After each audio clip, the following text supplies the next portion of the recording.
Welcome to the Well-Rounded Grappler.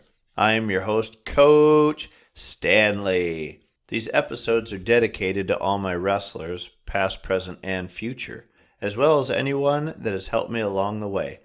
My hope is to give inspiration or motivation to anyone on their own grappling journey. On the Well-Rounded Grappler, we will be talking with various individuals from the grappling world, from coaches to competitors in wrestling, judo, jiu-jitsu, and sambo. I hope you enjoy. Thank you for listening.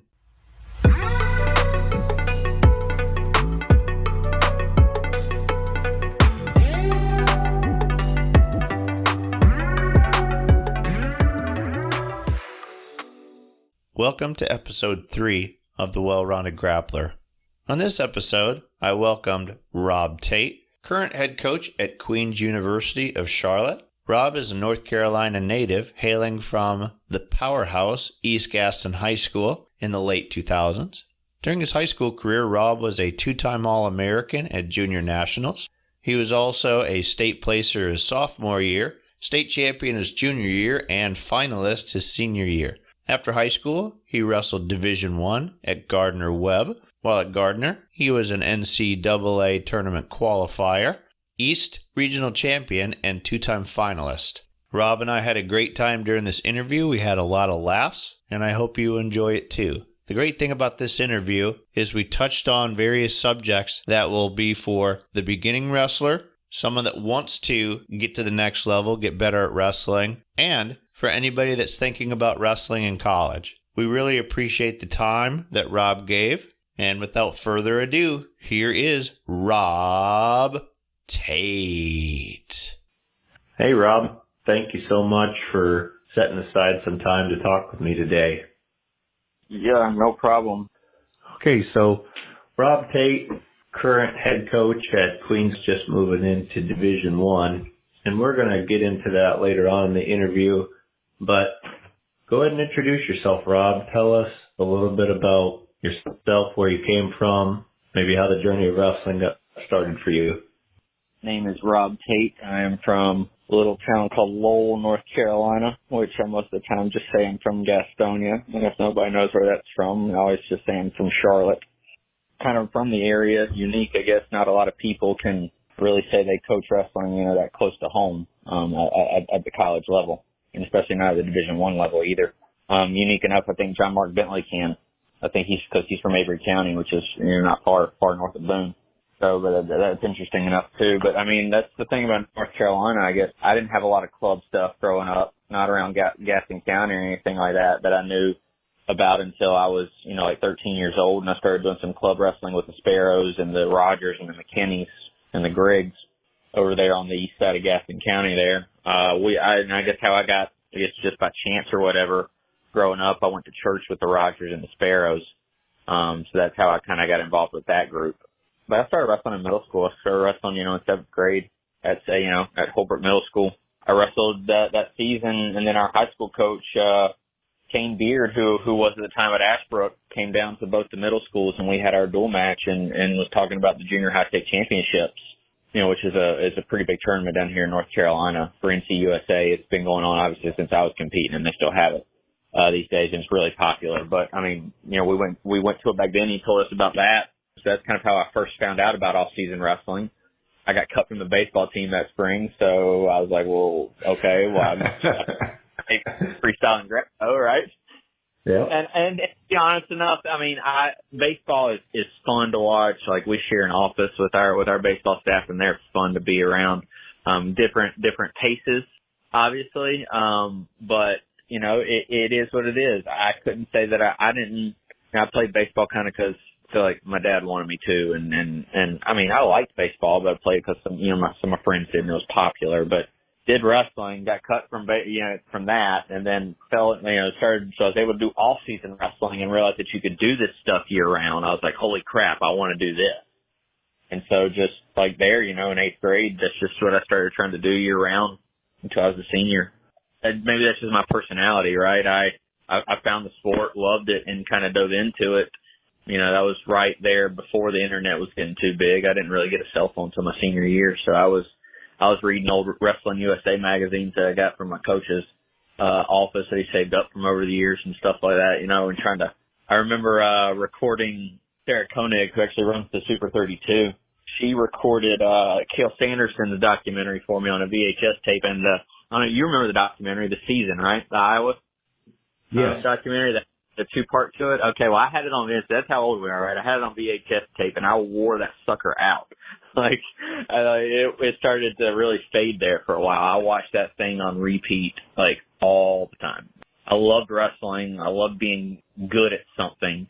It was, a little bit of an identity that way, right? And it became a little bit of a hallmark, and it's, something that you knew that could take you places, and that's kind of what it did, right? It took me out of Gaston County and took me all over the country and, some places, internationally, and brought me back, right? Like, trying to sum it all up, that journey, right? Like, I feel like across time, culture, and space, we have art, we have literature, we have music, and maybe some form of dance, if you want to call it. But then we also have wrestling, we have that type of combat.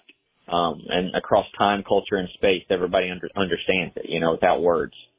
We didn't have a lot of it growing up, like club wrestling in North Carolina, especially not in this area in the early 90s or anything like that. But, I was doing it with my dad on the living room floor when I was a kid. And, I loved it then. And it's one of those sports that and running, right, are the two, like, especially the males, are the two, like, inherent natural sports that you do before anybody has to tell you what they are. We want to do them. Just being that a little biased, right, or that wrestling-centric view, like, everything else is just an exponential, it's just expounding off of that innate, one-on-one competition to really want to be better than somebody as it is. As I guess society is, if you want to call it, evolved or, progressed, and depending on your philosophical, religious, or social or whatever views, you can, we could talk about that one all day too, but like, you get away from it, but you don't, right? We get so far away from it because you got certain games that are like, not trying to necessarily call it out, but I am, right? Soccer is the most worldwide popular game, right? But like, you're part of the culture, if you want to call it that, is drawing the foul or doing, the flump that we see it all the time, right? And so, like, you're as a grown ass man, sorry, excuse my language, right? But you as an adult are teaching your young kids that's okay, that's what you do in life, right? That's how you operate in the world. And I know that sounds judgmental or whatever it is, but like, that's maybe the great thing about wrestling. It's like, you can't show the weakness like that, and you have to overcome things because it is what it is, Like, sure, take a flop. You got to force it. But that's what it is you have to do it. There's not going to be a ref who's going to do it for you with that thing. There's not going to be a special circumstance where you may be able to, put a dude in a vulnerable situation because he did something. Yes, but that's because you put him there because he did it, right? Not because you were put in a special situation to do a kick or anything like that, since we're staying on that soccer analogy. But, and I don't know how we get away from it as a culture too, because you want to take a look at injuries in sports, and, wrestling may look dangerous and violent, but it has less, I would say, catastrophic knee injuries and shoulder injuries than other sports, but I also don't have that literature right in front of me. We get a lot of those bumps and bruises just because of the nature of it, right? And concussions are obviously a big thing. But we have obviously already, we know how to maintain our hygiene because skin infection has been a thing forever. People want to say those dirty wrestlers, which I think is just the opposite, right? We're the only sport that has a skin check before you go compete. Yeah, I could get on my high horse about how I feel about wrestling, like that all day. But, like I said, summing that all back up, wrestling, started wrestling locally here and found out I could do it year round and started doing that in high school, and, went to Fargo a lot, won a state title, and then went to Gardner-Webb University where I ended up qualifying for the NCAAs early in my career. And just obviously that's what I always wanted to do and what I love, and I keep saying that I don't know what else I want to do when I grow up, and I'll figure it out. Here we are at Queens, and here we are getting the opportunity to lead a Division I program and to really invest in kids' lives. invest in kids' lives and try to show that Charlotte wrestling, wrestling in the South is a thing. Like, I'm not just even just going to say just Charlotte wrestling, but like the SoCon in general. They got a lot of good wrestling over there in Bowie's Creek. They got a lot of good wrestling there in Boone. Bowling Springs ain't doing too bad. Davidson's not doing too bad right now. We're trying to catch up with them. Chattanooga, obviously. Sorry, I didn't mean to forget about them. A lot of good wrestling down here. Is your dad still around? Yeah. Dad, Mom and Dad, actually, I live about 5 miles from them. I live in my grandparents' old house, so it's great. The rent's cheap, right? Yeah, absolutely. Is he a big supporter of your career?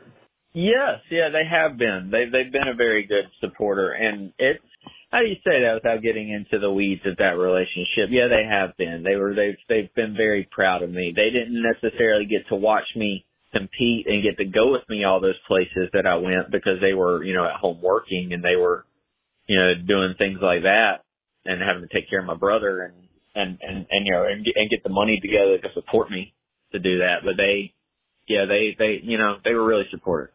Like, they know, really the biggest fault for any parents, right, or they just want their kids to be happy. And that's all my parents really have ever wanted, like, for me, necessarily, is to be happy. Obviously, to be a good human being. They know that wrestling makes me happy, and they've always, invested in it. Dad always supported me.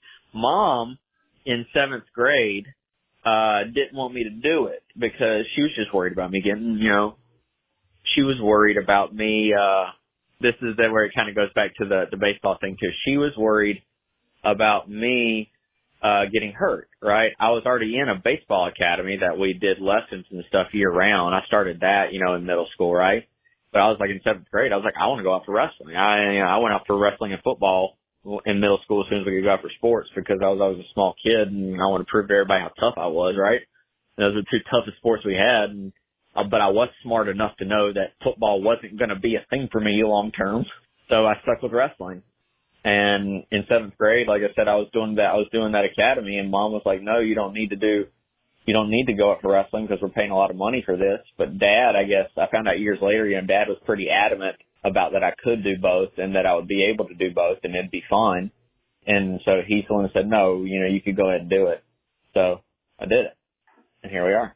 Awesome. I could go off on a tangent for a long time about when you mentioned a sport or two about, pretending to be hurt or taking the foul and over-exaggerating and things. But I don't want to get into that because I think I'm on the same wavelength as you regarding that. You can't. It's one thing about wrestling for sure. You can't hide it, right? You get some blood time, get some injury time, and that's it. You got to recover quick, if anything. So as you were growing up, when did you start realizing that you were a standout wrestler? I don't think I started to realize that I was a standout wrestler until after the fact, and maybe starting to listen to people a little bit more and relaxing. That's what I try to maybe work with my athletes on the most. Myself in general too. I'm talking to myself as much as I'm talking to them. Is be in the present moment. People aren't thinking about you anyway, so don't be worried about what people are thinking about you. Don't be worried about what the dude's going to do to you. Don't be worried about, I didn't get the exact timing down on my warm up. Don't, whatever it is, don't worry about what the problems you got with your girlfriend at the time. Don't worry about the classwork that you're missing that you should already had done. But anyway, that's right. You just worry about trying to go score the next point in front of you. And that's really the only question that we should be asking ourselves while we're out there wrestling is, where's my next point coming from? Where's the spot that my next point's coming from? And, when you can live in that present moment and you can get in that flow state, wrestling becomes fun. Surprisingly enough, the fact that you don't necessarily care about the result, it doesn't matter, but you usually end up being on top at the end of those situations anyway. And I don't know, it's just different. It's just a different mindset than what I was raised in and for what the emphasis was. I had some coaches that, we've all had this. I think statistically, I did read this today, right, on Safe Sport. I think statistically 50% of all athletes in our career, we've experienced some sort of bullying or hazing, whether it be directly or indirectly based off of a coach's ego. And I found that interesting, and I can think of it in my own experiences, and I try to think of it in my own profession, right, and in my own career. And how I want to improve that. But yeah, it wasn't necessarily about us, and it wasn't necessarily about the love of wrestling. Yeah, wrestling was cool, right? But wrestling was something that was, like you said, them. It was like something that was a tool for them that made them stand out. Now, obviously, like, I was successful, and like that made me want to wrestle more. But I like wrestling. Like, it's like crapping. And I even sometimes when I'm getting beat, I get frustrated, but I still like trying to figure out how I'm getting beat. I like the idea of becoming the human weapon like that, of being able to wrestle so many levels deep that it's okay. That you're going to eventually wind up on top. I don't know how to say it, how to describe the sequence in my head, other than just like they do at Penn State and how they wrestle. Those guys end up scoring no matter whether they shoot or whether they get shot on. It's because you just keep wrestling through every position, and you go through it, and you go through the different levels, and you keep going until you find either you're on top or you got to concede that position to where you're going to get into your next point. And sometimes when you can win that little micro battle in there and win that position, and concede those, if you want to talk about concede those points in the moment, sometimes you react so quickly that you don't really concede the points. You just transition from position to position to position, if that made any sense. Everybody's got a different way of expressing, their feelings and their passion, and this is yours, and I love it because I'm very passionate about not just wrestling, but grappling in general. We talked about my judo background, been trained jiu-jitsu, I've trained sambo, I love it all. So I'm very passionate as well. I like hearing it. What year were you in school when you won the state title? I won a state title in 2004. So I was a junior at that point. I was an All-American in Fargo my freshman year in both styles in 2002. We won state titles as a team in 2002, 2003, and 2004. We got dual runner-ups, and we were tournament team runner-ups, too, in 2003 and 2005. Individually, as a freshman in 2002, I qualified. I got fifth as a sophomore. I won it as a junior, and I got second as a senior. 2005 was talk about a hard year, man, and a character-building year, and just trying to – I actually have to really think about it more and just trying to get through that. And, at that time it was really hard, and trying to reflect back to, I don't know, how you get through that in life these days. I got second in the state. I also got him Kyle Kanaga. Kyle's a great dude. I love him. We've actually, interesting enough, in 2014, we did a clinic together. He was doing, he hit me with how you remember this stuff, right? It was like 20 seconds left. He knee taps me with a front headlock. I'm like ahead by 4 or something like that. He knee taps me on my back, gets 2 takedowns, 3 near fall, right? And we come out and he wins. So I lose the match by 1 or 2 points, right? Yeah. East Gaston and Ragsdale both had 3 in the finals, and that was the only head-to-head match. So he knocked me off, if you want to talk about it, knocked me off, quote unquote, because I beat Kyle 3 times in his career before that, and he beat me then. We lost the team title 96 to 96.5. Oh, wow.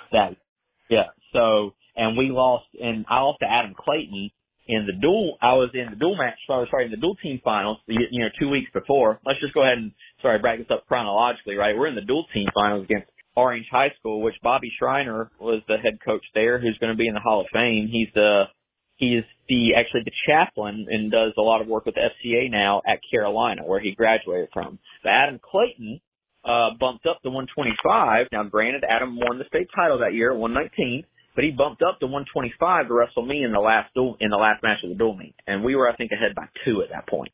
Or we were ahead by 1, or they were ahead by 1. It was a close dual meet. So we had to have that match. I'm a state champion. He was the state runner-up from the year before. He bumped up to wrestle me. 2 really, good guys. I don't exactly remember all what happened in the match other than I lost.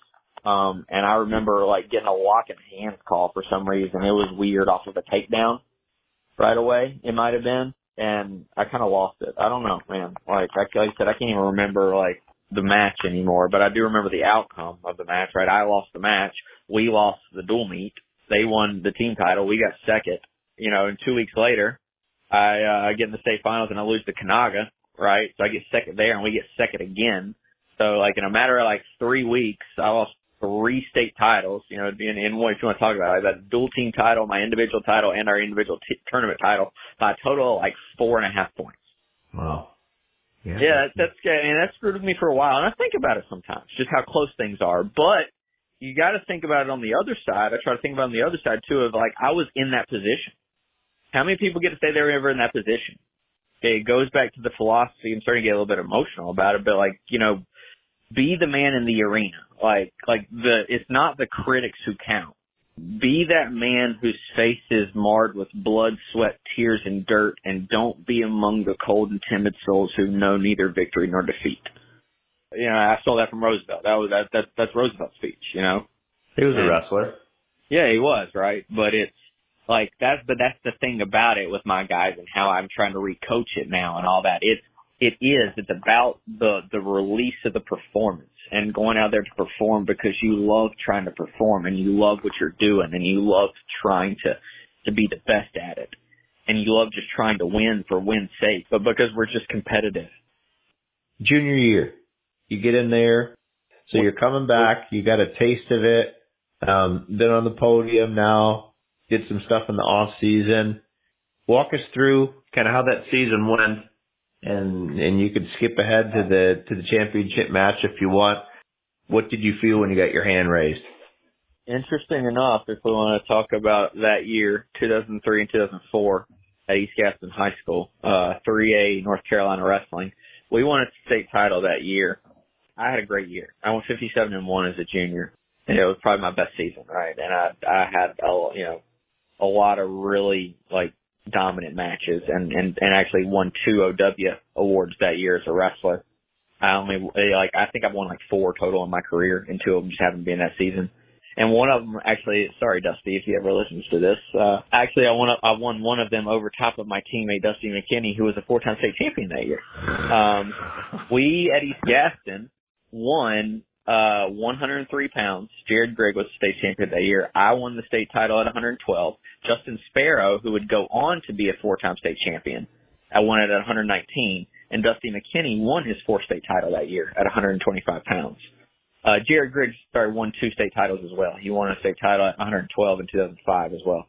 So we had a nice run there in 2004, and that lightweight row was like, you pick your poison, man. Were you going to cut weight and avoid me and go get Grigg, or were you going to bulk up and go get Sparrow, or were you going to try to avoid us all and go wrestle Dusty, or did you just say screw it and really gain a lot of weight to try to go up? And we actually had some good guys up there too. Zach Rogers and Brian Mullis ended up placing at 130 and 135 pounds.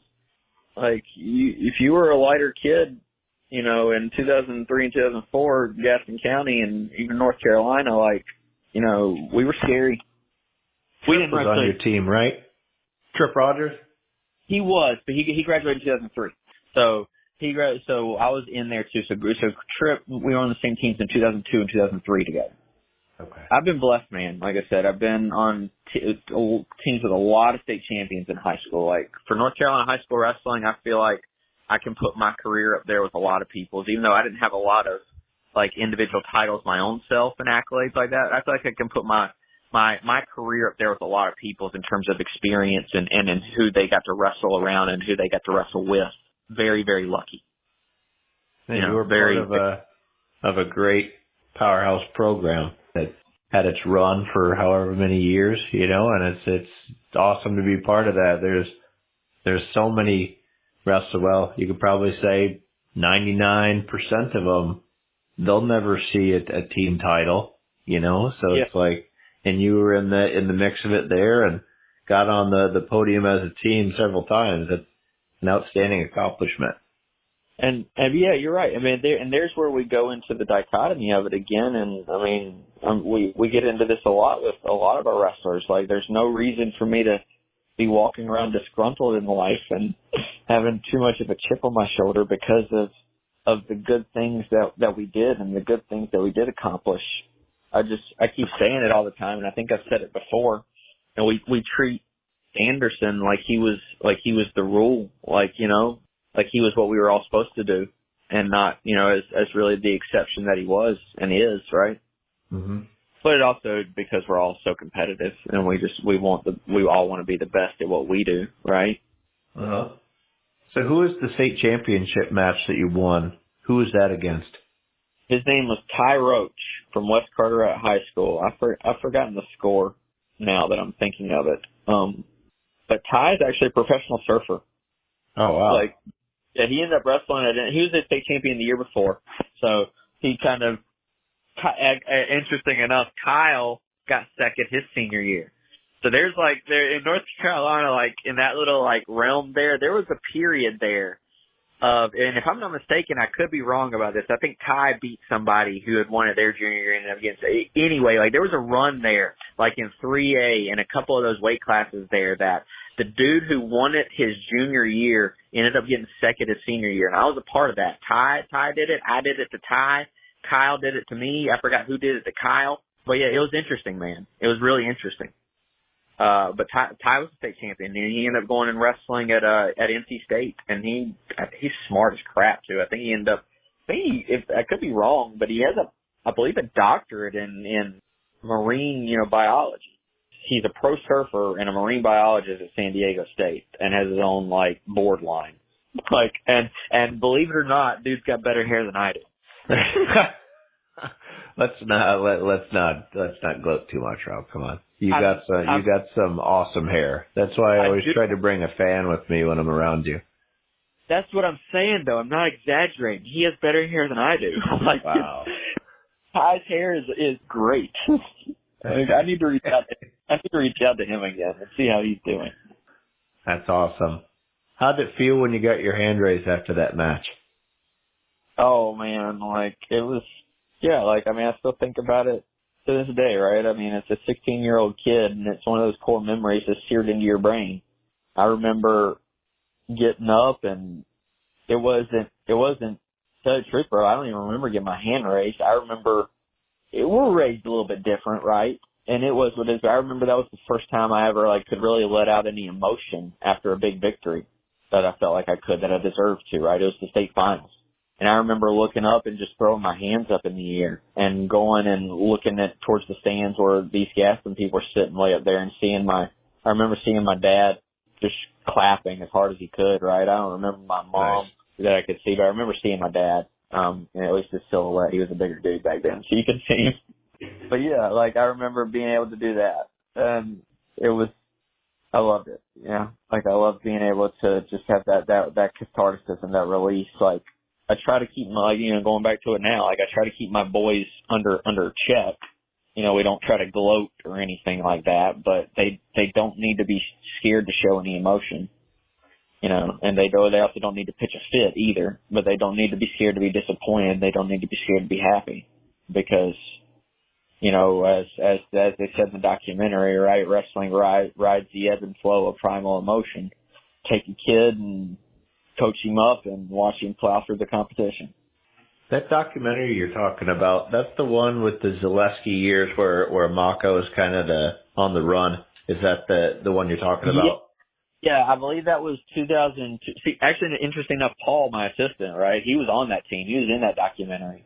He's just a couple years.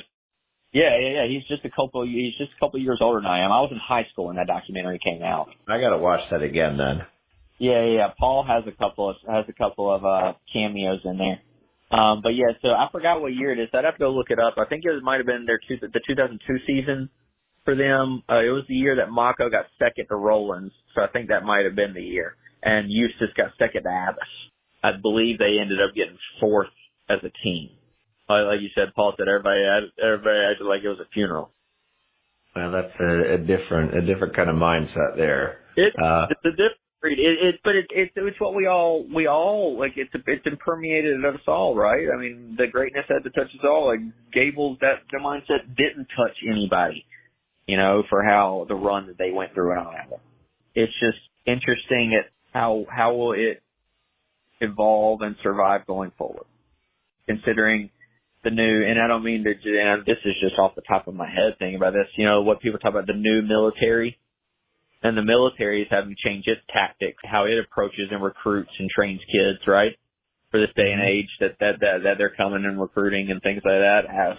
So if the U.S. military is having to do that, who's to say that as a wrestling community and as a sports community overall that we shouldn't be doing that as well. Because the one thing that we figured out, right, about sports, another tangent with this, I watched a TED Talk before. I don't know if you've seen it or not, but it's called Bigger, Faster, Stronger, ? And it talks about the evolution of breaking of world records and things like that. And summing it up, sorry to make a long story short, it seems that some of those world records is that humans are getting better, or is technology and how we approach the sports getting better, right? And the technology that we used to do the sports getting better. And it begs the question, because when you see how certain things line up for certain sports, it's like, really, are humans that much better, or are they, or it's just technology getting better? And it shows you, if you ask me, if you look at the sport of wrestling, right, everything in life has gotten easier because of technology. And even in wrestling, there's certain technology that's gotten better. Think about how much better singlets and workout gear are than they were in the past, right? But it hasn't made wrestling any easier. No. Nothing's ever going to make wrestling any easier. And as we've all figured out, right, even performance-enhancing drugs doesn't make wrestling any easier. Right. Dan Gable said that he was happy that the Russian was on steroids because he thought that he could beat him. Yeah, because he knew that in the back of his mind that that's what it was because of. It wasn't because he was really there. Yeah, no, and I didn't even mean it like that, like accusing that's necessary, but I mean, that's just me being pompous and putting wrestling on its pedestal again, right? We both know that it's the best sport in the planet, and, there's always a debate to which sport came first, racing or wrestling. You never know, but it's awesome. Well, my theory behind that is that the runner ran away from the wrestling match. So. I like that. The wrestling was awesome. I like that. All right, cool. So let's change gears here. Let's talk a little bit about Fargo. For those that do not know what that is, can you kind of wrap that up in a nutshell of what Fargo is, and then we can get into your experience out there as both a wrestler and a coach? Yeah, well, I guess it may get entered into the Webster's Dictionary under common vernacular, or eventually, or epidemiologists may say something about it later, but it's an all-encompassing term for the Cadet and Junior National Championships, which take place at the North Dakota State University at the Fargo Dome in Fargo, North Dakota.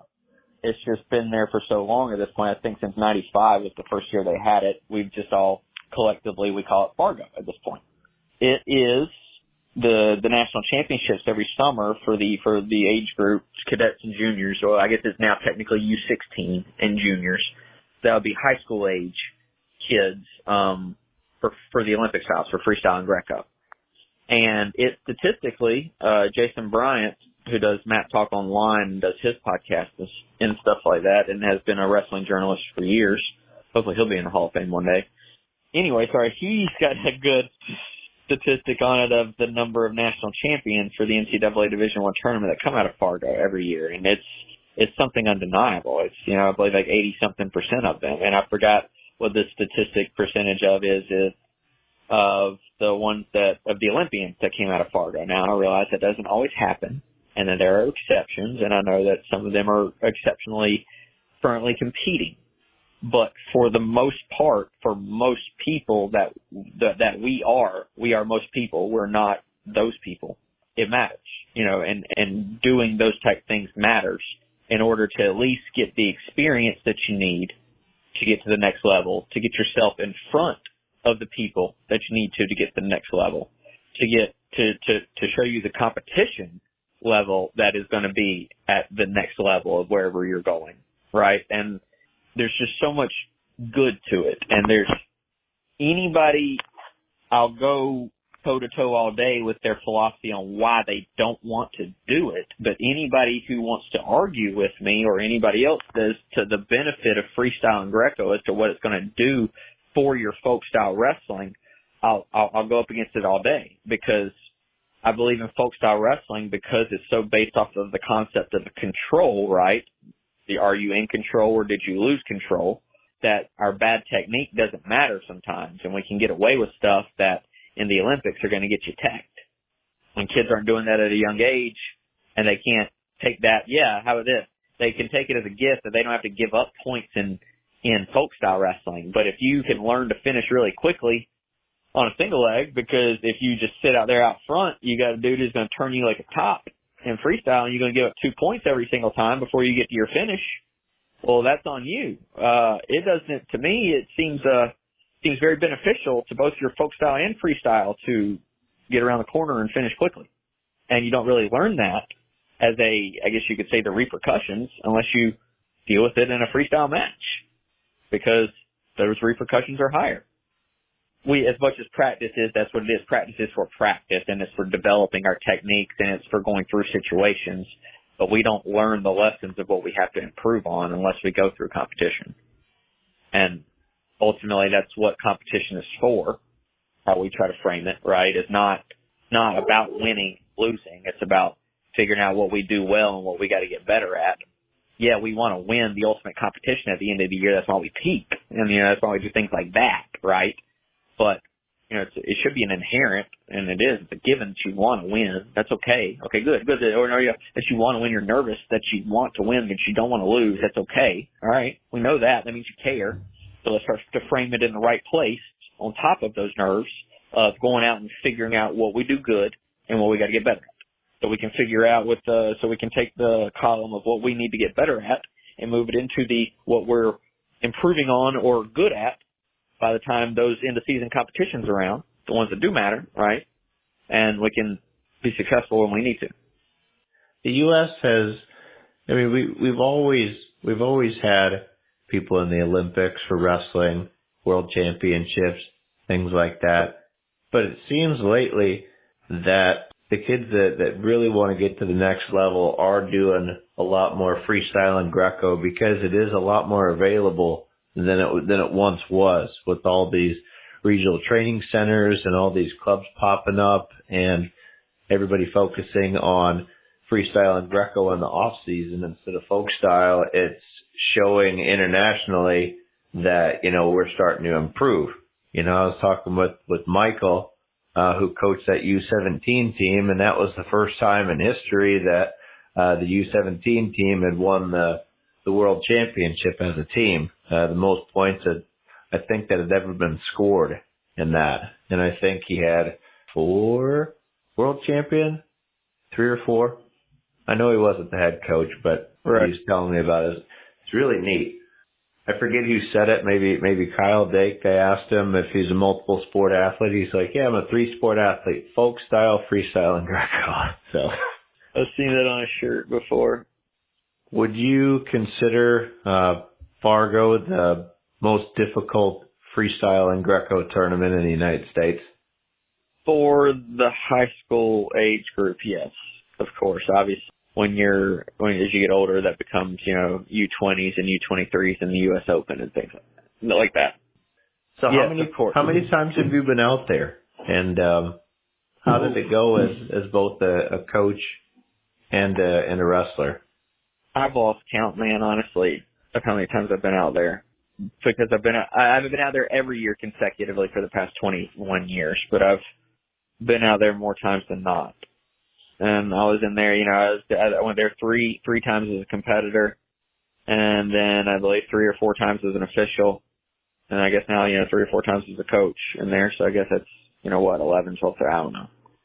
The only thing I haven't been in wrestling yet that I want to do more of is learn tournament pairing and how to run things that way, just to learn more of those ins and outs. And I don't know, like you said, see how I can take it to coaching. I do officiating because I want to know how the rules are being interpreted, and I want to know that, what the most current dudes are calling and how they're supposed to be calling it, and how this person interprets it, right?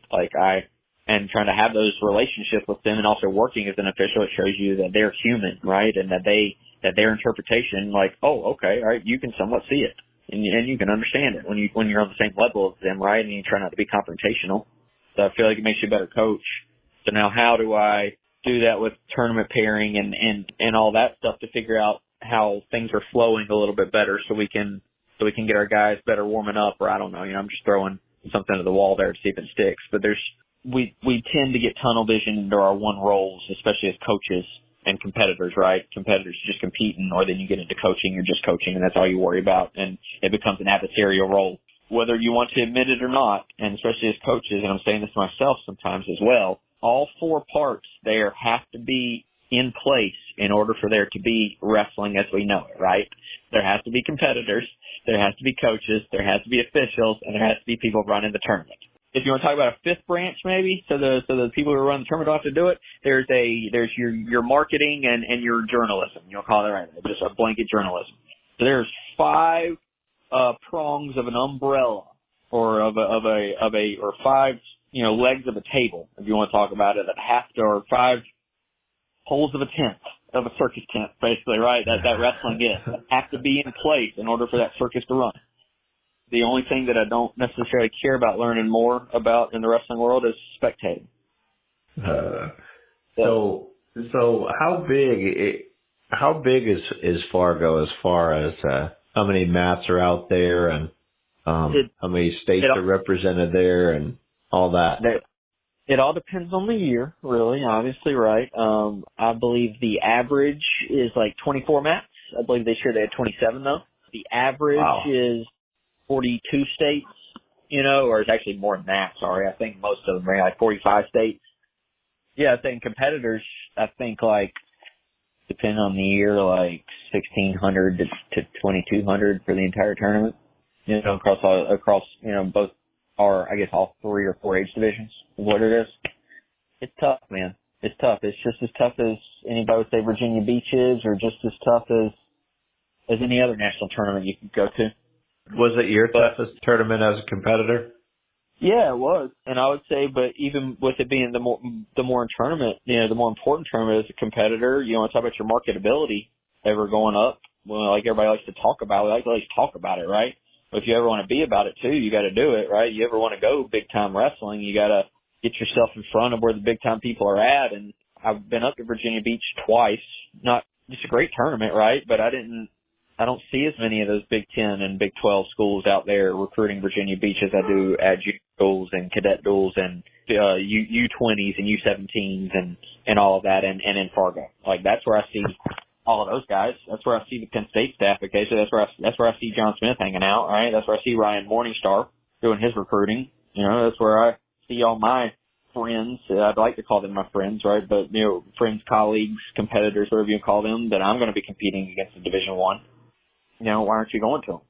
Other than the fact that you want to wrestle folks out here. Well, I'm not saying you particularly, or I'm not trying to call it any one person in particular on it, but if you close off your OODA loop, you're eventually gonna atrophy. You got to keep your options open with those, and you got to keep expanding on your experiences and expanding on what you do, and that's where you're at. That's where you're gonna expand your views. That's where you're gonna figure out, like I said, where you actually line up in the pecking order. But also at the same time, good things can happen too. You can, like you said, you can figure out that you're a little bit better than you thought you were, or guys can figure out, their stock. Was Iron Man around when you were wrestling? Yes, it was. The Walsh Jesuit and the Beast of the East and the Powerade, the Clash. I'd heard about all those, but we didn't get to travel to those like I wanted to. But we did. I don't know if you know about the Tiger Holiday Classic, which they have in Chapel Hill, North Carolina. We're going to that this year. Well, there you go. Well, hey, at one time in the late 90s and early 2000s, it was considered in one of the top 20 toughest high school tournaments in the country. So we had that one, and that was the one that we went to. And it was always tough because you had multiple state champions and you had multiple teams from out of state coming down and competing, and it was always tough to compete in. It was it was either always right before Christmas or right after, depending on the year. My junior year, that was the only year I won it.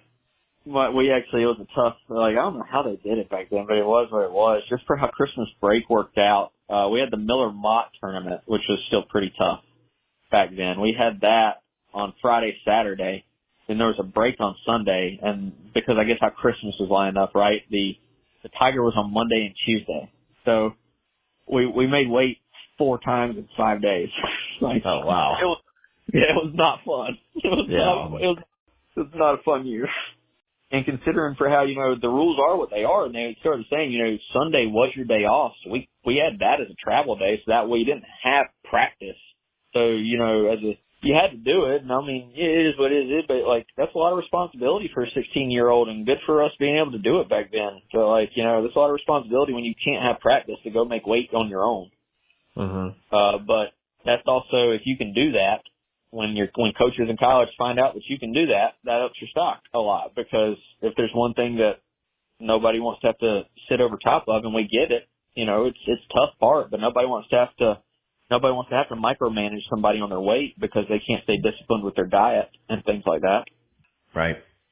I'm pretty excited to add the Tiger Classic to the schedule this year. Not necessarily, I didn't necessarily choose it because I've heard of how difficult it is. I chose it because not only are they doing varsity, but they're doing separate JV and a women's division.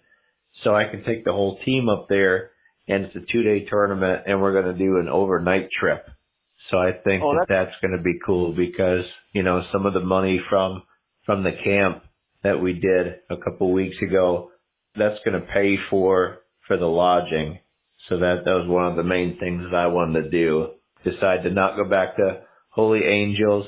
I just wanted to just try something different and get up there away from competition that we normally see, and I could take the whole team up there, and we could stay in a hotel, be a good little bonding experience, find a place like a pool after the tournament, go hang out at the pool, you know, that night, and then go back and hit it back up the next day. So I think it's going to be a great time. Sounds like it too, especially since they got a varsity, junior varsity, and girls division. Yeah, it's going to be good. I hope they keep running more tournaments like that.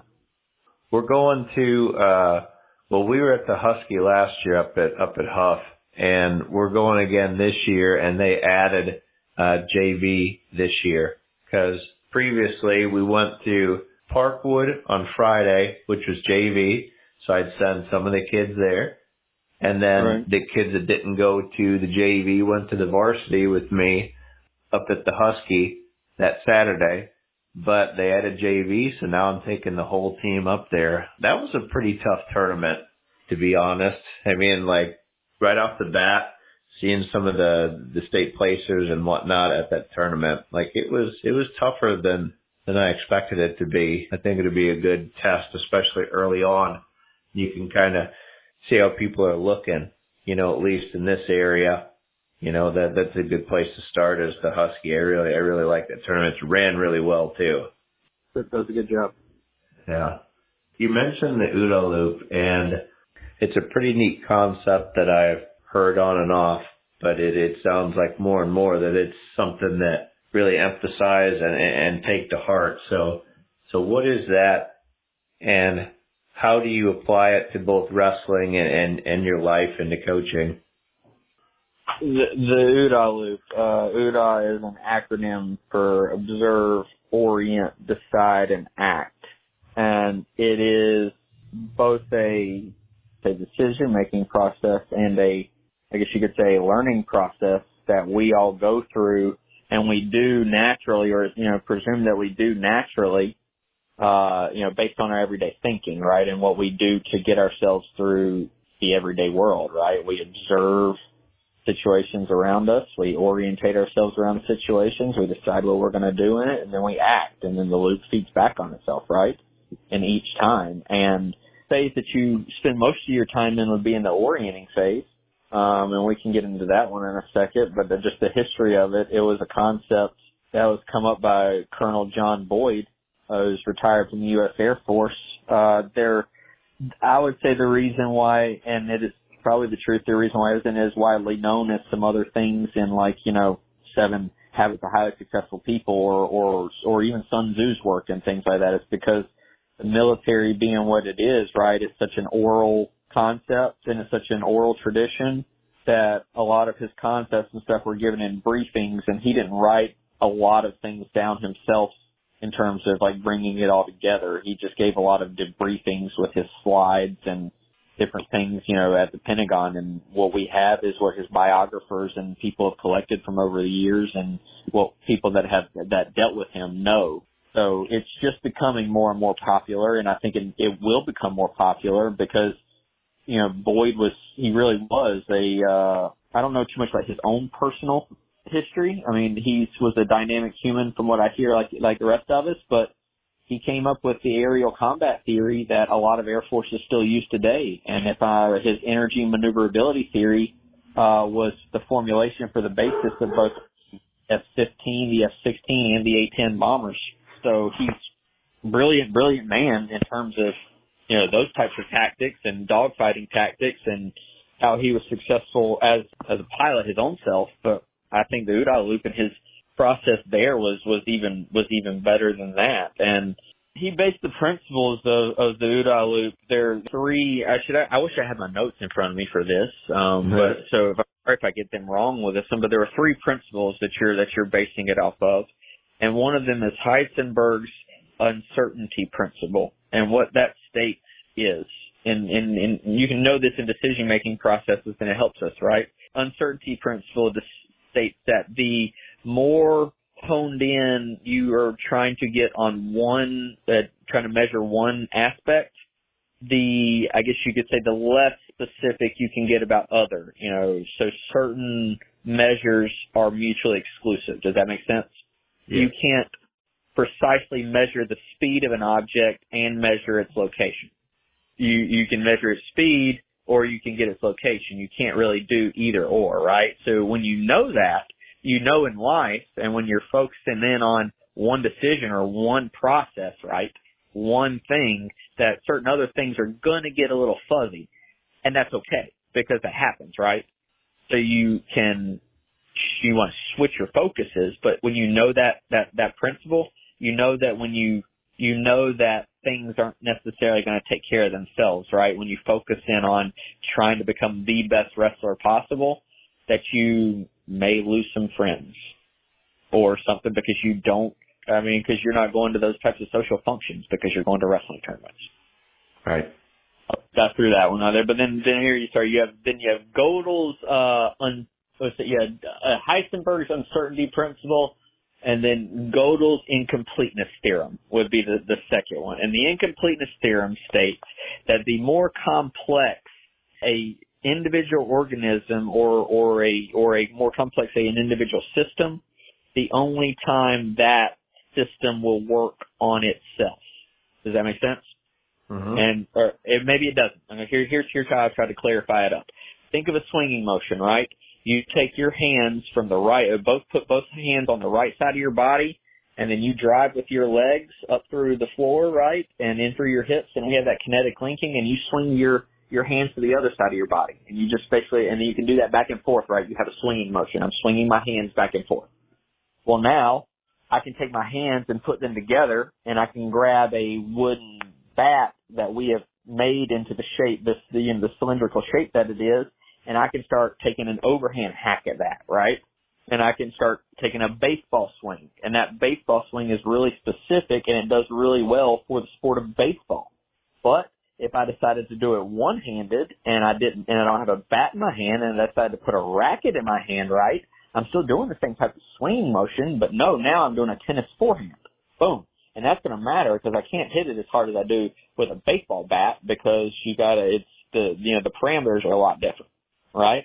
Or, crap, I don't have I actually got to go back to using two hands now, and I don't have a wooden bat, and I don't have a racket, but they gave me this long iron shaft with a mallet on the end and this little white ball that, I can still take that same swinging motion, but I'm going to do an underhand motion with it, and all of a sudden I'm going to drive that ball as far as I can down this greenway, and I have a golf swing. But a golf swing doesn't work in baseball, and a baseball swing doesn't work in golf, and a tennis swing doesn't work in baseball. So that principle says the more complex a system gets, the more individual and unique it is to itself, and it doesn't necessarily work for other parts of life. Interesting enough, because we always relate wrestling and relate stuff like that to other parts of life all the time, but wrestling techniques only work in certain wrestling, because as you know in other grappling, right, if I keep my head up, you got to keep your head up a lot in wrestling, but if I keep my head up too far in jiu-jitsu, I'm putting my neck out there. You know how it is, I stand up too far in wrestling, I'm getting blast doubled. I don't necessarily have to worry about that too much in judo, and vice versa. But like when you take the incompleteness theorem that way and you can apply it forward in life, you know that you have to, as Boyd describes, what it is, you have to create and destroy mental concepts all the time out of preconceived mental concepts to form new mental concepts.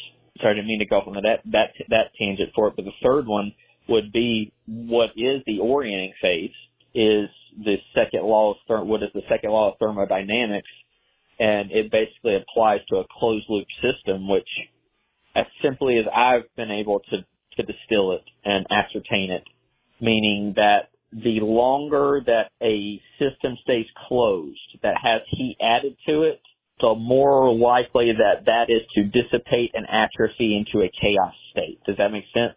It can't maintain itself. It will eventually cool off, or it will eventually disperse. Right, explode. Correct, explode. It has to have some sort of release valve.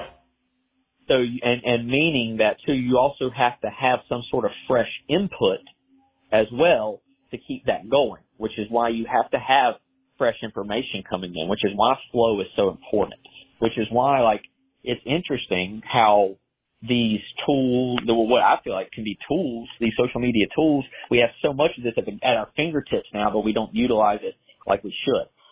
I just spend a lot of time on social media, and I spend a lot of time on Instagram, and I spend a lot of time on the internet. But but it's great that I get to do it, right? You can discount it as doing it for a living, but no, like it's what I like to do, and it's been made easy for me to do. I don't have to go hunt down those VHS tapes anymore. I get to go watch Flow Wrestling. I get to watch Rudis Plus. I get to keep up with track stats. I get to look at rev rankings. I get to look at everything in one hub. I get to look at millions of wrestling techniques. I can't shuffle through them all on Instagram, right? And that's what I try to set my feed to, is the stuff that I want input. And I try to search for wrestling, and I try to watch a lot of wrestling with that, because, I know I'm going to spend my time doing that stuff anyway. So when I'm not doing my actual, recruiting and actual coaching, I'm trying to learn how to coach and trying to learn more wrestling. Because you have to keep that loop open. So just summing that up. Sorry, you got three principles that operate in the orienting phase, right? You have Gödel's incompleteness theorems. You have Heisenberg's uncertainty principles, and then you have the second law of thermodynamics that you have to remember and use in your orienting phase. And in your orienting phase, around the problems, comes right after when you observe the situation. You orientate yourself on how to go through it. How you make that decision is based on how open you are to new decisions, how open you are to new information, what you've learned from past information, right? What you've learned from people that have come before you. What are your just traditional values that you were raised on? Like we're talking about that level. What do you believe spiritually? What do you believe philosophically? Because those guide your decision-making process, and those guide how you orientate yourself around, problems and solutions and processes and what you're going to do to make where you go forward in the deciding process and in the acting phase. Because then it all feeds back onto itself, and you have to observe what happens from the decision that you made, and then the loop constantly repeats itself. And that's, I guess, a long-winded way to say it's something that we're going through all the time. It's very easy to take our time with certain things, but as we know, in combat situations, life or death situations, or even just in simple sports situations, we talk about wrestling, your tempo and speed matter in getting through the process, because when you getting through your process depends on the success of the dogfight, like as Boyd described it, that's life or death. But for us, if I can get through my OODA loop first, it forces you to have to reset yours, and you have to react to me. So how I see that is I initiated the takedown against you. Let's say I shot a single. Now you got a choice of how you're going to orientate yourself around that. Are you going to sprawl? Are you going to sit? Are you going to try to do some little funky roll over the top? Right? Are you just going to sit there and stay still? Or are you going to try to stuff my head? Right? There's a bunch of different decisions that are going to be made based off of that one. And then based off of what you do there is also a little bit based off of what I'm doing next. Are you really trying to sprawl hard on me? Hard enough that I can maybe limp arm and go around? Or is it that have you stuffed me enough that I've got to, stop my shot and actually stop myself from going into the mat and maybe change into another shot? Right? Who's going to get through that orienting phase first and make their decision quick enough and act on it to get to the points that you score. So now you have to start a new observation. Oh, crap, I've given up a takedown, and you now have to orientate yourself around where the position you're at for giving up the takedown to now either get out or get a reversal. And opposite of me, I have the advantage because I'm on the orienting phase of how I'm going to either pin you or get back points. I like it.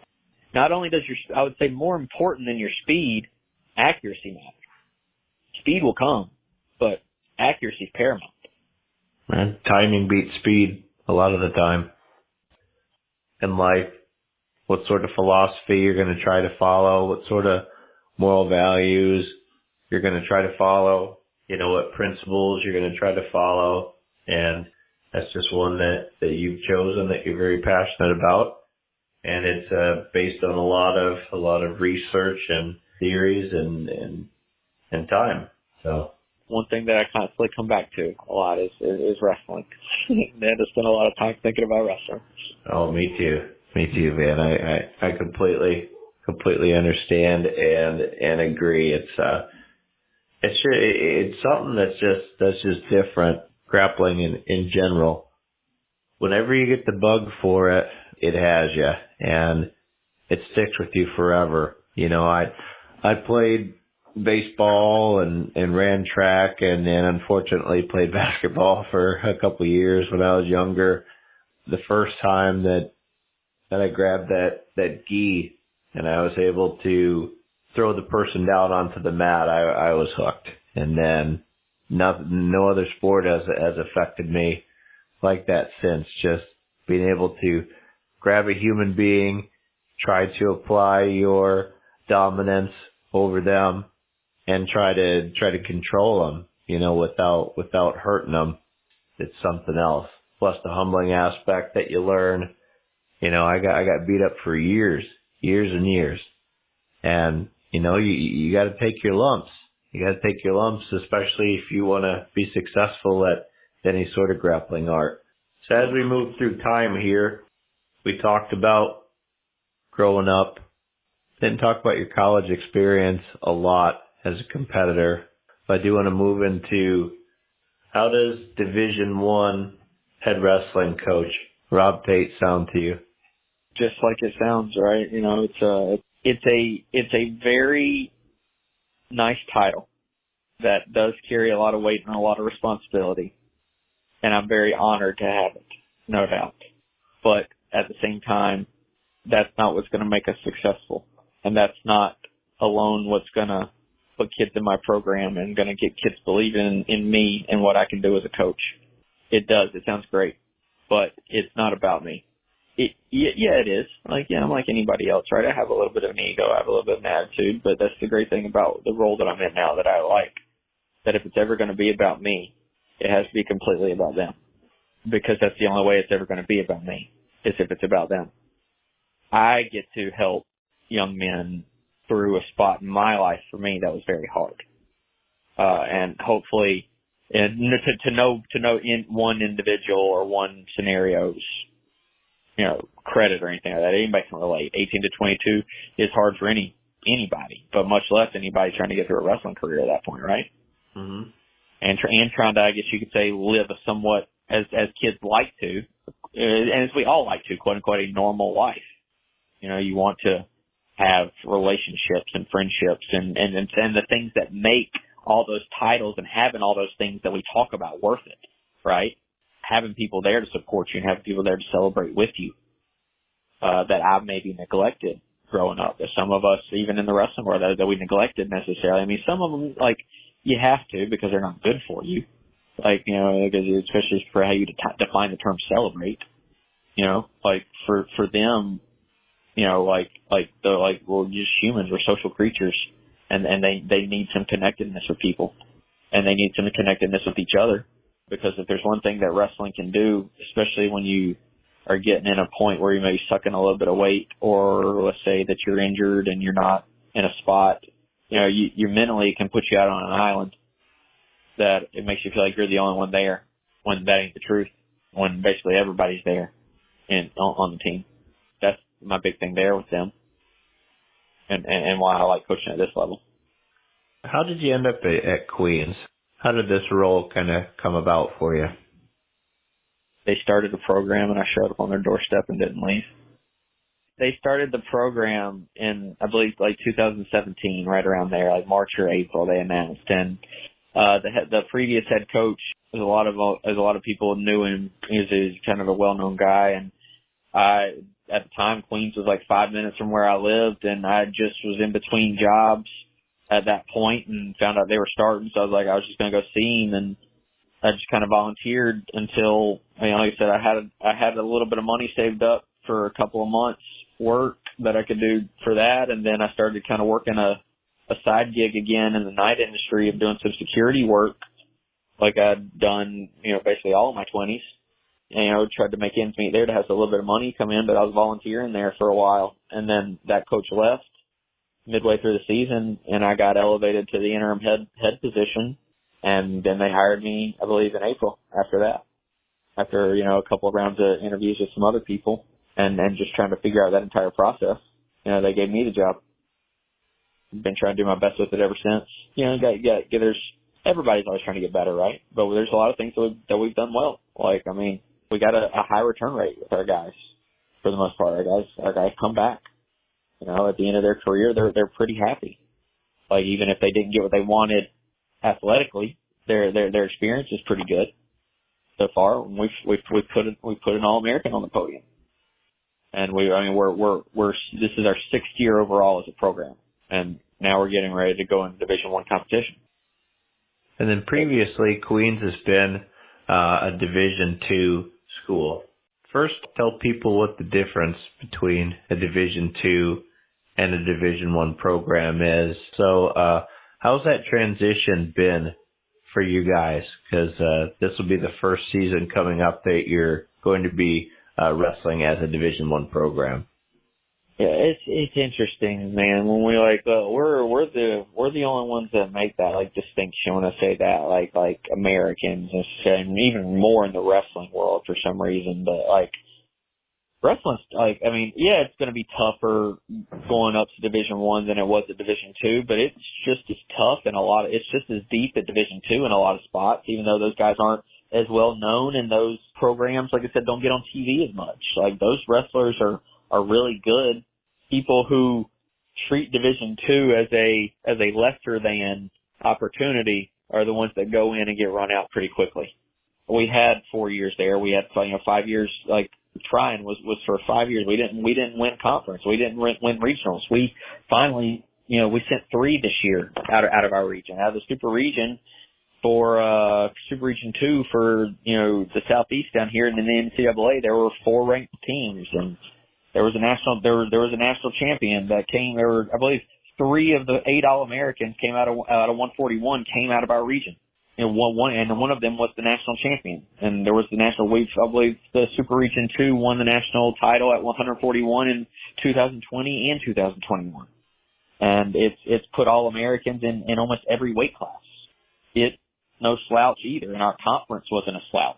We were doing really well. I mean, when you look on paper, you look at our dual record and things like that, it wasn't great, and it's not. But that's how close things are, right? And how close things can be and how we know they are, but how much it matters. Like, we're competing in there against, ranked teams that we're losing, by 1 match. And guys in there we're losing some of those matches by 1 point.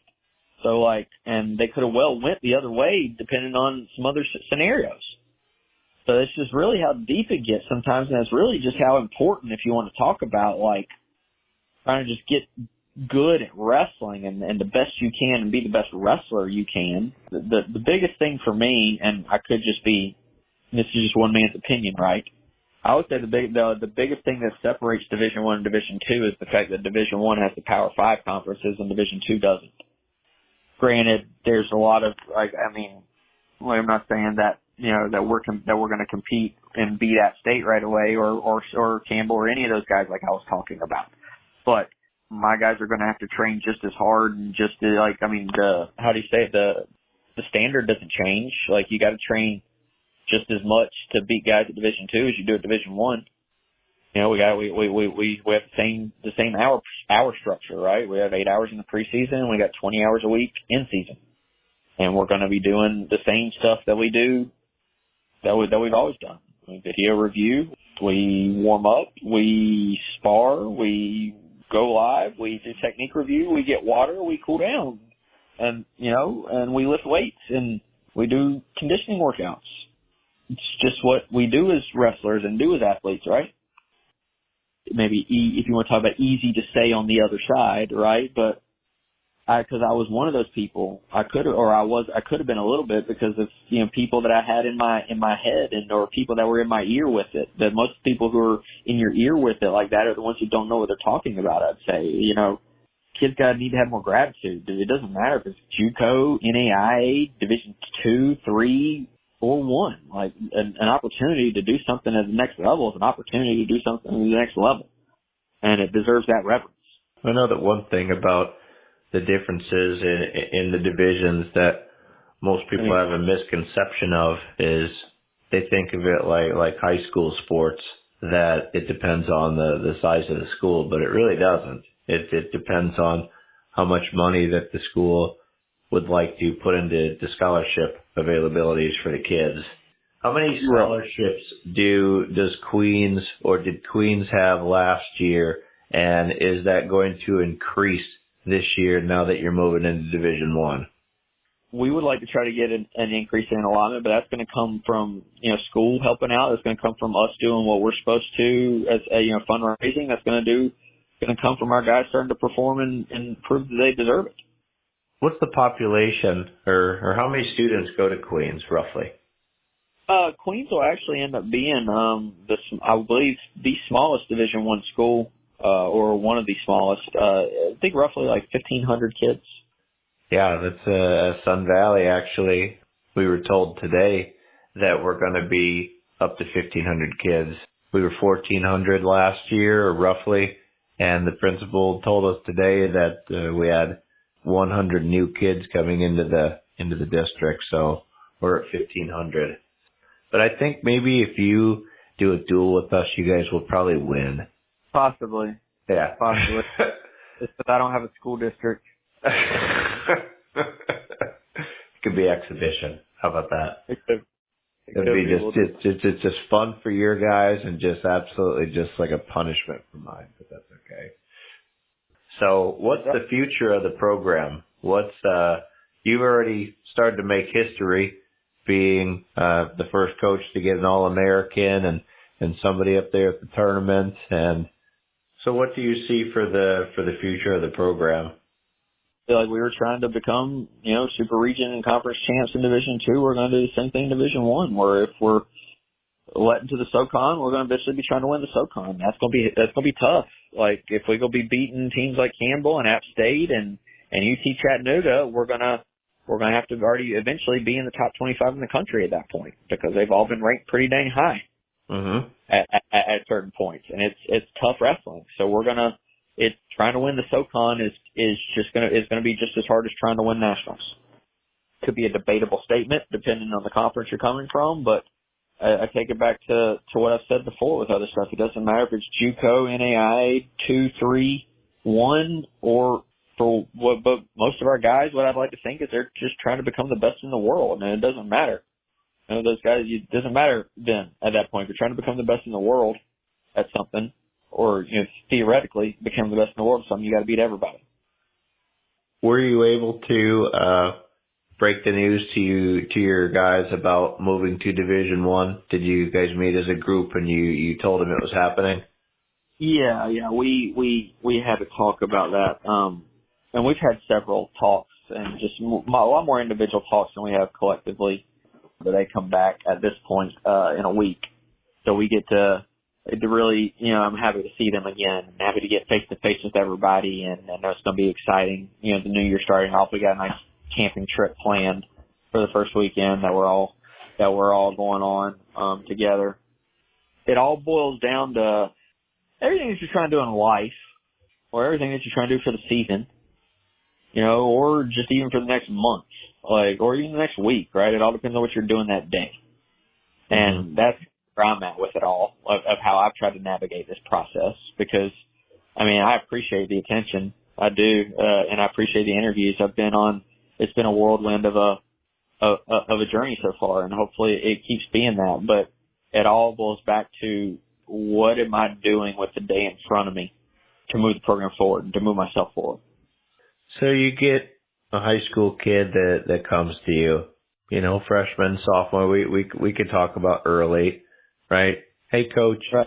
I'm really interested in wrestling in college, not necessarily for Queens, just wrestling in college. What do I have to do while I'm in high school in order to wrestle in college? You need to get your grades as good as you can, and you need to be keeping up with your NCAA eligibility center stuff. You need to stay on top of your application, and then you need to competing in the off season. You need to. Those are the things like and I said it kind of in that order for the reason why we would think that competing in the off season is a given, but stay on top of your application, and your NCAA eligibility center stuff, and your actual high school grades, like you need to. That'll get you in the door a lot of places. So if you have a wrestler that is a prospect that has either came to you, expressed interest, or you've seen them at a tournament and saw their success and kind of wanted to look at them more, what other qualities are you looking at besides just being a good wrestler? I'm looking at see how guys take losses and how they react there and how they're going to come back. I like seeing how they wrestle on the backside of the consolation bracket because that's going to be huge for team points. And it's going to be huge for getting your butt back to nationals if you want to at some point if you're on the backside. See and how they interact with their parents and what they do that way. How are they interacting with their teammates? Like that matters. Are they trying to be a good teammate? Or are they just acting better than everybody else? Because they don't need to come in with that attitude because we're all trying to learn from each other. Even the starters got something to learn still from somebody else because somebody does something well that you don't. There's all those things, right? And we give them those little mundane tasks that everybody thinks that aren't important. Hey, fill out this questionnaire. How do they do that? Do they do it at all? One, do they do it, half complete? Do they ask you questions about it? There's just a lot of those little feeling things out that are outside of the sport that matter because, they matter because, like, you can tell, like, or long-term success, right? Like, those type things matter.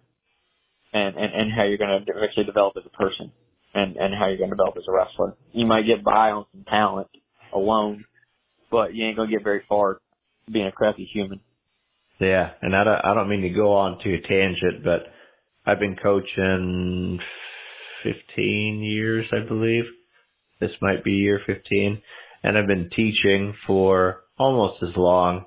And I see all sorts of kids in the hallway.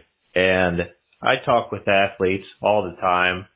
I, being an athlete myself, have a connection with them. We have something to talk about, right? We're both into fitness, into competition, things like that. And I try to tell kids all the time, just being good at a sport does not guarantee that you're going to get into the NFL, that you're going to get into the NBA, that you're going to get a full ride Division I scholarship. It's all the little things that you need to start doing outside of that. How you treat people. Are you coachable? Are your grades good? Do you have responsibility? Are you dependable? Can you be trusted?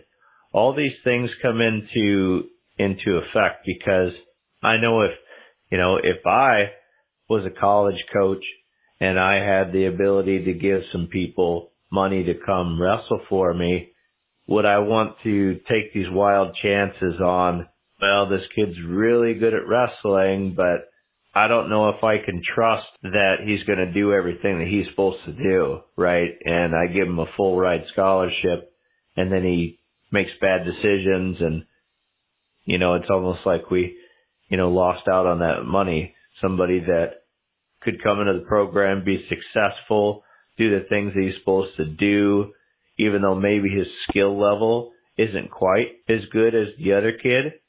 but I know that he's going to do the right things. As that sort of thing, have you had an experience making a decision like that? You obviously don't have to say anybody's name, but have you been approached or seen something like that to where you got a stud, but you just don't know if it's worth it to, recruit him because he might make silly decisions? Or you've seen the kid that maybe isn't quite as good. Maybe he was on the podium at state, but just is an awesome teammate, an awesome leader, an awesome worker, an awesome coachable kid. Have you experienced that? Less on the, side of that, of kids coming out of high school, as to deciding what to do with the little bit of money for kids that are in the little bit of allotment that I have for kids that are already in my program. We've put decreases on kids who, though you would say didn't warrant it by their wrestling performance, they didn't have the grades that they needed to, or they were getting in trouble in school, right? Or we're having to keep up with them on that. I'm not going to, we're giving you the money, right? I'm not going to have to keep reminding you 3 and 4 and 5 times a semester, right? Or even more than that. I would say that sometimes, 3, 4, 5 times a month to get your study hall done, right? That's just part of it. You shouldn't have to be reminded to do those things. It's one thing to motivate you because you're getting down on yourself, but to have to remind you to come to practice, to have to keep waking you up in the mornings for our morning workouts, for you to have to keep saying, hey, why didn't you go to study hall? Or, hey, why didn't you check in for class today? Those type of things. And then there are kids that didn't start a match all year, but are coming in, got good grades, are always there. They're getting their butts handed to them at practice, but they're always there on time in a good mood, right? So why wouldn't, I know they're already working a part-time job, some of them, because school's expensive as it is, and they need to make some ends meet, so why wouldn't I help them out if I can? Right. Because you came in and you're doing what you're supposed to. But yes, that happens. For me, it's not even that. I'll just pass over kids, and I have before. Like you said, not, certain kids, right? You in the middle, you kind of realize in the middle of the visit that the visit's over because of just how they talk about certain things. We were describing our workout schedule one time to a kid, and he was like, y'all do what? Kind of like that. It's yeah, it's just kind of what wrestlers do. That's how we do it, right? And if you have to really break it down and they look at you like that's a suicidal amount of work, even though, it's a lot of work, but it's nothing unreasonable, right? It's nothing that anybody else isn't doing anywhere else, I wouldn't consider. But that says something, because he's going to bring that attitude during the visit, right? What's going to happen when we're doing it every day? Just like there's a step from middle school wrestling to high school wrestling, there's another step from high school wrestling to college wrestling. I try to tell some of the kids that are coming in as freshmen, and not only have I seen it already, a little bit at Sun Valley, but previously, a kid has a very successful 8th grade year. They've hit puberty. They're stronger than the 6th graders and the 7th graders. They've started to have some success, right? They're kind of like the top man, right? Because they're an 8th grader. But then you come up to high school, and now you have to start back on the bottom. At least most people do. There's a ton of freshmen that have won state titles. Most of them have not, right? And they come in, and now they're facing 18-year-old men.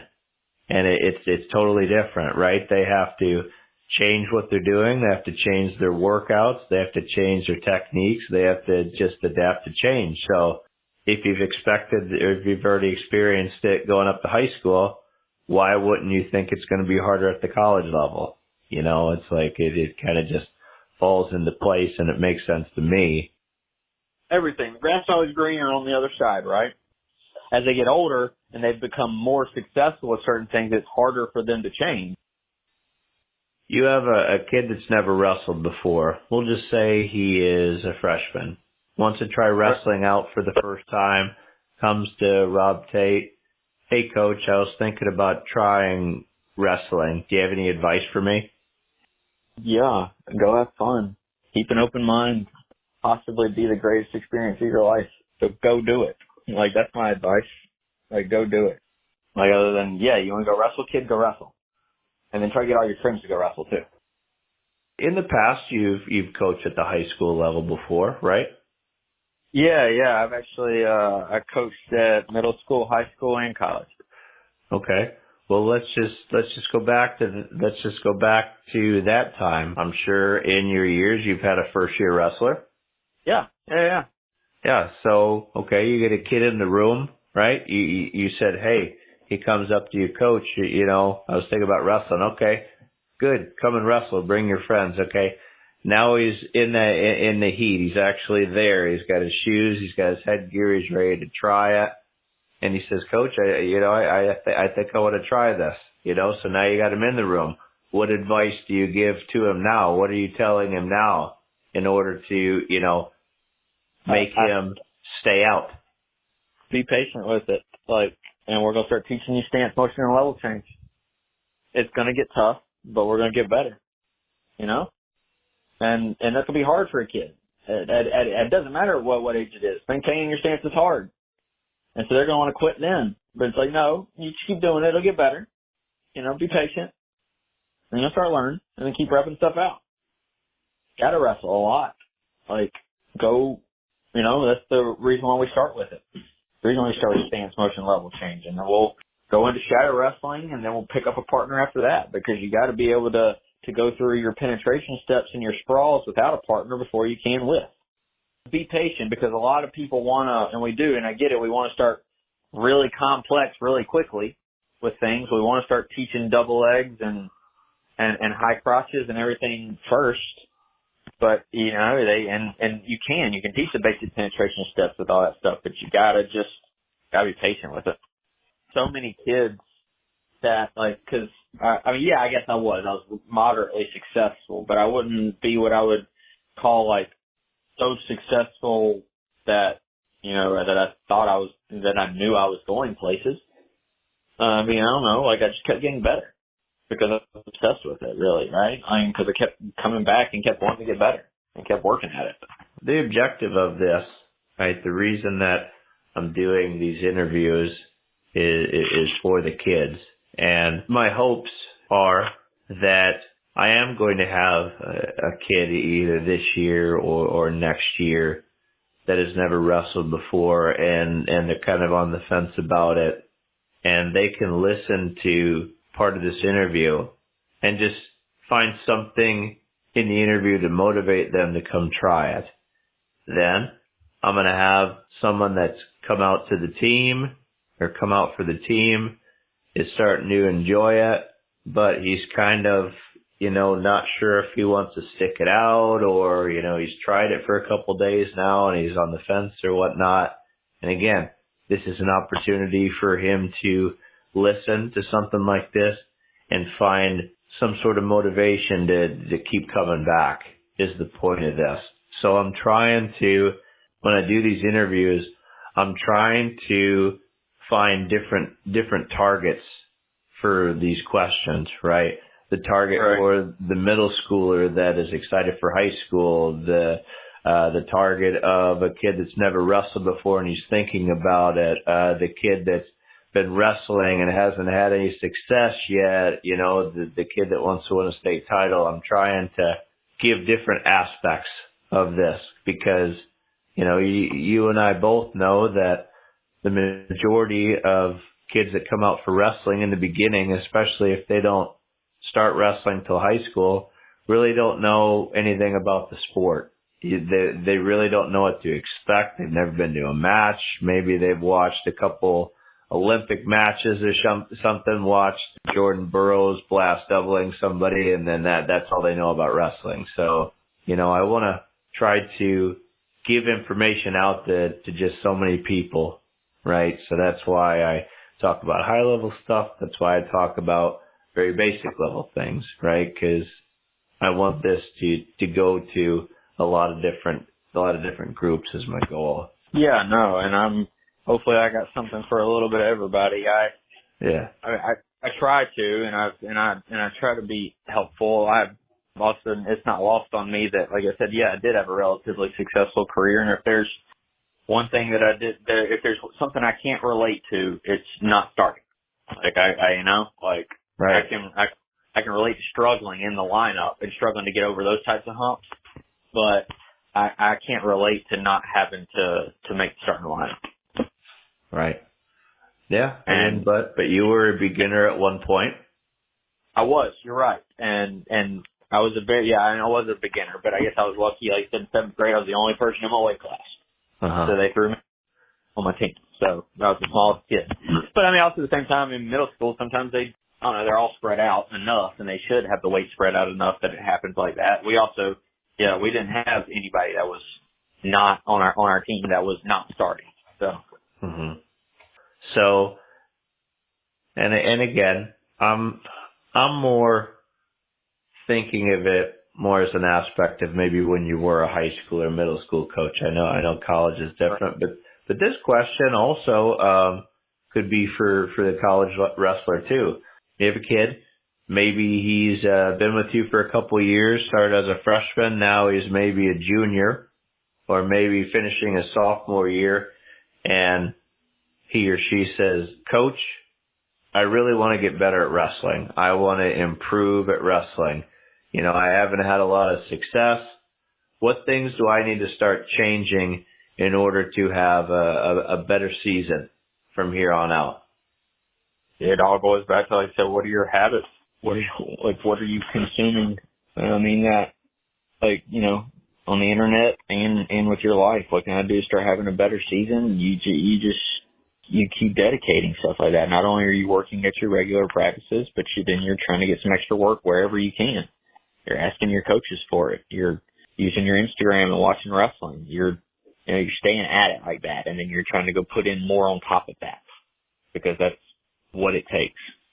If you're doing only what your coach says, that's not enough. You can only get so good. Right. You can only get, and this is for all sports too. So, if anybody listens to this and it is an outside of a grappling sport, it could be anything. You can only get so good in the 2 to 3 months of your sports season. You can only get so good. And when you go 8 or 9 months and you don't swing a baseball bat, you don't swing a golf club, or you're not on the wrestling mat, you're going to come back and you're actually probably going to be a little bit worse at first, because you're out of shape. Your muscle memory isn't there anymore. The cardio isn't there. Just anything. It's just not there. So the way the high school sports are going, the really successful kids at any sport are staying busy all year round. They just are. I'm a big proponent in kids playing 3 sports. I got kids that play soccer, that play baseball, that are on the football team. I've had team males that were on the cheerleading team, but they're staying busy. They're doing stuff.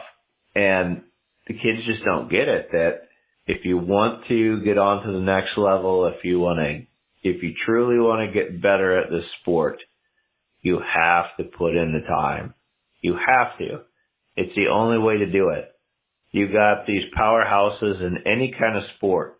Doesn't matter what it is. They are busy all summer. And the successful programs, all or the majority of the team are there for every practice over the whole entire summer.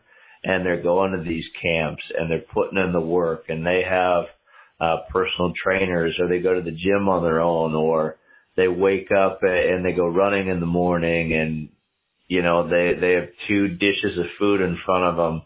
One, a dish with lean protein and a whole bunch of vegetables, and the other with a stack of donuts on there. Which one are they choosing? They have to make these decisions. And, if they don't, and you see these, either the wrestlers or just anybody that's in high school sports, and they get all upset because they lost or whatnot, you got to ask them, okay, you're upset because you lost, but did you put in the work that you were supposed to do? If you did, if you worked your tail off, yeah, you should be upset that you lost.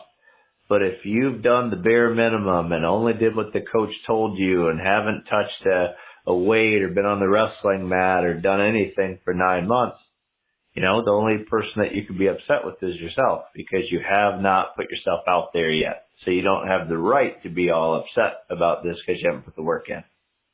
Correct. Very good synopsis. Yeah. I mean, I try to tell kids about that all the time, and back to what I was saying earlier about the kids that are like, I want to be in the NFL, I want to be in the NBA, I'm going to be a professional athlete. Okay. So what are you doing outside the season is the first thing that I ask them. They're like, well, what do you mean? I said, what are you doing outside of the season? What are you doing to improve yourself? What do you do the morning of practice? What do you do after practice? What do you do on the weekends? What do you do in the summer? What sort of people are you hanging out with?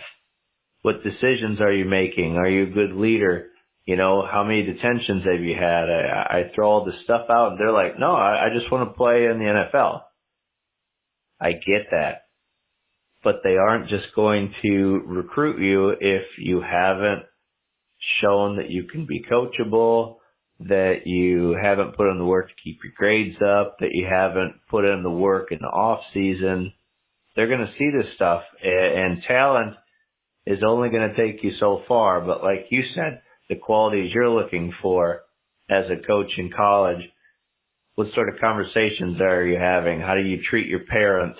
What are your grades looking like?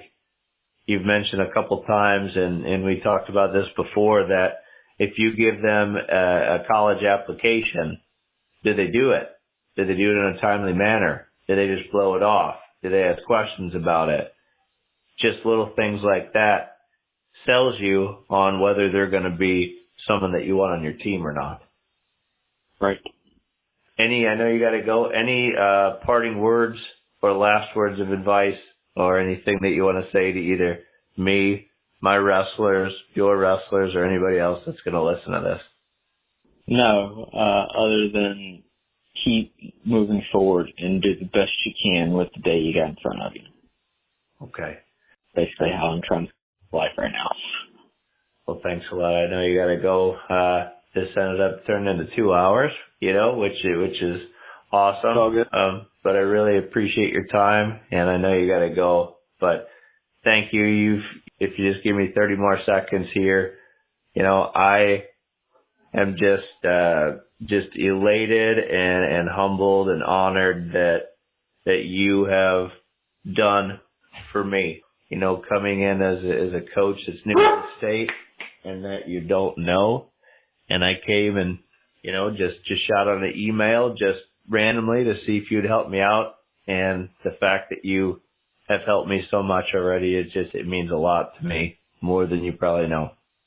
I appreciate you, Coach. You need anything else, let me know. Okay. Thanks, Rob. Right. You have a good rest of your night, and thanks again. Yes, sir. See ya. All right, buddy. Bye.